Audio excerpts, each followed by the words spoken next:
Hello बच्चों, let us understand the solution for this question. The question says that a block accelerates down a slope. The upper portion of slope is smooth and lower portion is rough. On the lower portion, the speed of block may increase, decrease or remain the same.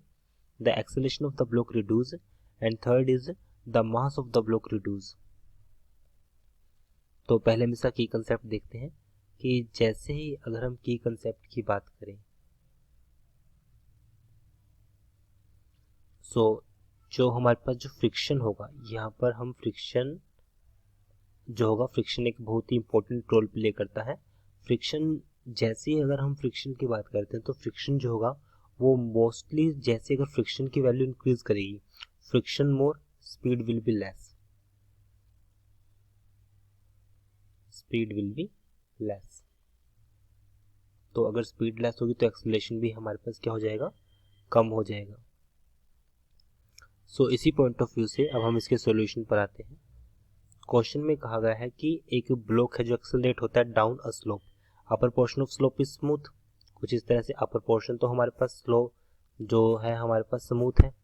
Suppose ये हमारे पास portion है, upper portion हमारे पास है smooth है और जो lower portion है हमारे पास वो रफ है।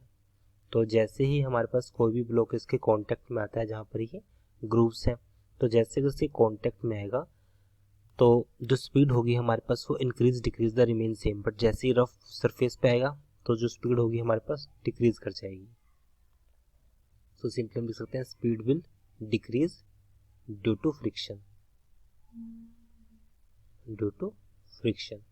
अगर स्पीड डिक्रीज होगी तो इस केस में हमारे पास जो एक्सेलरेशन होगा वो भी रिड्यूस होगा, hence acceleration will also reduce, acceleration will also reduce,